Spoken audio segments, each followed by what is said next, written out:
فرش التراب يضمني. دھواں اٹھتا ہے تو ایک کٹیا میں جو چولہا جل رہا ہے اس سے بھی اٹھے گا تو جائے گا اوپر، اور محل کا کوئی بہت بڑا کچن ہے تو اس سے بھی اٹھے گا تو اوپر جائے گا. لہذا یہ غریب اور امیر کا فرق نہیں ہے، ہر شخص اس نیکی میں سے حصہ لے سکتا ہے. تمہارے پاس ایک روٹی تھی، تم نے آدھی دے دی کسی مانگنے والے کو، تمہارا حصہ ہو گیا، بہت بڑا حصہ ہو گیا. اور کسی بڑے امیر آدمی نے 150 جو ہے مسکین کو کھانا کھلا دیا، وہ اس کے قریب بھی نہیں آ سکے گا اجر و ثواب کے اعتبار سے اس شخص کے کہ جس کے پاس ایک ہی روٹی تھی اور اس نے آدھی دے دی. تو بر جو ہے حقیقت میں لیس البر ان تولوا وجوهکم قبل المشرق والمغرب ولکن البر من آمن باللہ والیوم الآخر والملائکۃ والکتاب والنبیین.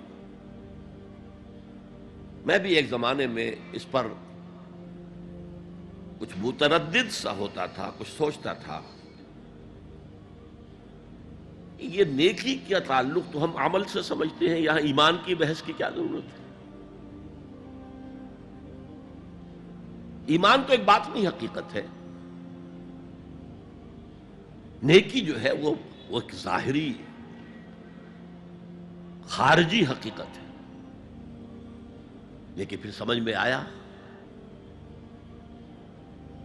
کہ اصل نیکی وہ نیت ہے جس کے ساتھ وہ کام کیا جا رہا ہے. اگر خیرات بانٹی جا رہی ہے، جھگیوں میں جا کر میلے کچیلے بچوں کو گود میں لے کر اپنی سفید اشکروں کو بھی خراب کیا جا رہا ہے، اور معلوم ہے کہ یہ اس لیے کر رہا ہے کہ آئندہ الیکشن میں کھڑا ہونا ہے، تو کوئی ہے جو کہے گا کہ یہ نیکی ہو رہی ہے؟ کام تو بظاہر بڑی نیکی کا کام ہے. نیکی کے لیے شرط اول اللہ پر ایمان ہے،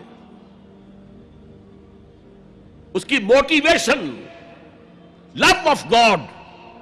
اس کے سوا اگر کوئی اور موٹیو ہے، اگر دنیا میں شہرت چاہیے، اگر اس نیکی کے ذریعے سے بھی مال کمانے کا معاملہ ہے، دھندا ہے، نیکی کے پردے میں دھندا ہو رہا ہے، وہ نیکی نہیں ہے، چاہے ظاہری اعتبار سے وہ بہت بڑی نیکی ہو.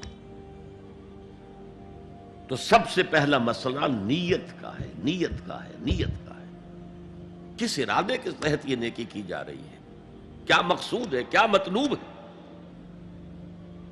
چنانچہ نوٹ کیجئے، اکثر محدثین نے اپنے جو مجموعے مرتب کیے احادیث کے، ان میں پہلی آیت کون سی، پہلی حدیث کون سی لاتے ہیں؟ حضرت عمر رضی اللہ تعالیٰ عنہ سے روایت ہے، انما الاعمال بالنیات. نیکیوں کا، نیک اعمال کا دار و مدار نیتوں پر ہے. وَإِنَّمَا لِكُلِّ امْرِئٍ مَّا نَوَىٰ. ہر شخص کو وہی کچھ ملے گا جس کی اس نے نیت کی ہوگی. فَمَنْ كَانَتْ هِجْرَتُهُ إِلَى اللَّهِ وَرَسُولِهِ فَهِجْرَتُهُ إِلَى اللَّهِ وَرَسُولِهِ. جو کوئی ہجرت کر رہا ہے، مکے میں گھر بار چھوڑ کر جا رہا ہے، اپنے وطن کو ترک کر کے جا رہا ہے مدینے کی طرف، صرف اللہ اور رسول کے لیے، اس کی ہجرت اللہ اور اس کے رسول کے لیے. وَمَنْ كَانَتْ هِجْرَتُهُ لِلدُّنْيَا يُصِيبُهَا.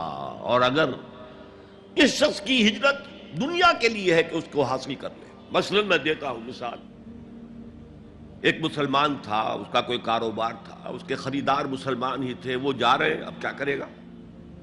مشرکوں نے سو تو اس کا سامان نہیں لینا، اب وہ بھی چلے جا رہے ہیں. یہ اللہ کو معلوم ہے کہ اس کے ہجرت کا اصل سبب کیا ہے، ہم نہیں طے کر سکتے. لیکن اللہ کے ہاں جو کھاتا کھلا ہوا ہے، اس کی یہ ہجرت جو ہے اللہ اور اس کے رسول کے لیے شمار نہیں ہوگی. وَمَنْ كَانَتْ هِجْرَتُهُ لِدُنْيَا يُصِيبُهَا أَوْ امْرَأَةٍ يَنكِحُهَا. یا کسی عورت کے لیے ہو کہ اس سے نکاح کرے. کسی خاتون سے وہ شادی کا خواہش مند تھا، وہ خاتون ہجرت کر کے مدینے چلی گئیں، اب یہ بھی باندھے کچے دھاگے سے بندھے ہوئے چلے جا رہے ہیں، تو یہ تو در حقیقت اس عورت کے کھاتے میں ہجرت جائے گی، اللہ اور اس کے رسول کی ہجرت میں نہیں. تو اصل شے یہ ہے نیکی کا وہ کام جس کا ظاہر بھی نیکی کا ہو اور باطن بھی ہو، کہ موٹیویشن صرف اللہ کی رضا ہو، اللہ کی محبت اور اللہ کی رضا کا حصول. یہ ہے پازیٹو موٹیو. ایک نیگیٹو سائیڈ بھی ہے. سب لوگ ذہنی اعتبار سے اتنے بلند نہیں ہوتے کہ اللہ کی محبت وہی اصل محرک بن جائے. یہی وجہ ہے کہ حضور نے اس کو صلی اللہ علیہ وسلم کمال ایمان سے تعبیر کیا ہے. من احب للہ وابغض للہ وعطا للہ ومنع للہ فقد استکمل الایمان. جس نے کسی سے محبت کی تو اللہ کے لیے کی، کسی سے نفرت اور بغض رکھا تو اللہ کے لیے رکھا، کہ اللہ کو اس سے نفرت کرنا پسند ہے. اور کسی کو کچھ دیا تو اللہ کو خوش کرنے کے لیے دیا، اور کسی سے کچھ چیز روکی تو صرف اس لیے کہ اللہ کو اس کا روکنا پسند ہے.